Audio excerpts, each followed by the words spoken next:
世界最強のアメリカを揺さぶる小さな国、イスラエル。その理由は強大なユダヤ資本にあるとよく言われますが、実はその裏には想像を超える衝撃の真実が隠されています。なぜアメリカはイスラエルにこれほどまで寛大なのか、その理由を見ていきましょう。まず、よく耳にするのが、ウォール街を牛耳るユダヤ資本の力だ、とか、AIPAC という強力なロビー団体が政治家たちにお金をばらまいてるからだ、という説ですよね。確かに、ユダヤ系の人々が金融業界で大きな影響力を持っているのは事実ですし、彼らのロビー活動が活発なのも間違いありません。ですが、ちょっと冷静に考えてみてください。実は、アメリカ国内のユダヤ人人口は、全体のおよそ 2%、たった600万人程度に過ぎません。どれほど巨大な財力があったとしても、たった 2% の少数民族が70年以上の長きにわたり、超大国アメリカのすべての権力者を完璧にコントロールし続けるなんて、お金の力だけで本当に可能だと思いますか？私たちが見てきたこの説は、実は真実の一部分でしかありません。もっと奥に誰も知らない、とんでもない秘密が隠されているんです。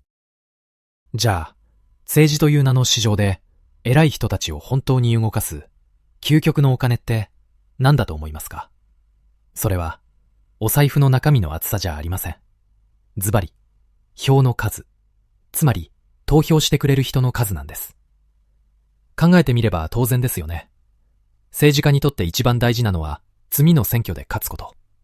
お金も確かに大事ですが、結局のところそのお金は票を集めるための手段に過ぎません。たとえ 2% という少数のグループがどれだけ政治献金をしても、それよりも圧倒的な数の有権者がこっちの方向で政策を進めてほしいと投票してくれれば、そっちの方が何倍も強いんです。アメリカの外交政策や予算の使い道は、この票の力によって決まる。これが、実は私たちが知るべき本当の原動力なんです。実は、イスラエルを陰で支えているのは、ユダヤ人よりもずっと多い、なんと4500万人以上ものアメリカの白人、福音派キリスト教徒たちなんです。これはユダヤ人の7倍以上というとてつもない数です。彼らはクーフィー、イスラエルを支援するキリスト教徒の連合のような巨大な組織を作り、選挙では驚くほどの高い投票率を誇ります。アメリカの大統領選挙の勝敗を決めるような激戦州、いわゆるスイングステートの革新的な票田となっているのがこの人たちなんです。彼らの声、つまりイスラエルを支持してほしいという願いを無視できる政治家なんてアメリカには一人もいないんですよ。ここがアメリカがイスラエルに手厚い支援をする本当の理由なんです。彼ら福音派、キリスト教徒がなぜそこまでイスラエルを熱烈に支持するのか。その理由は私たち日本人が想像するよりもはるかに深いんです。彼らは聖書の教えを文字通り信じていて、ユダヤの人々がパレスチナの地に戻ってイスラエルという国を建国し、そして聖地エルサレムを取り戻すこと。これこそがイエス・キリストがこの世に再び現れる、つまり再臨するための絶対的な条件だと固く信じているんです。だから彼らにとってイスラエルを支援することは単なる外交政策なんかじゃありません。自分たちの魂が救われるかどうかに直結する、まさに信仰の根幹に関わるとてつもなく重要な問題なんです。政治家から見れば彼らは票だけじゃなく神の意志を背負った決して無視できない有権者だということになります。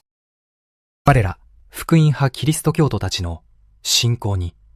決定的な火をつけた出来事がありました。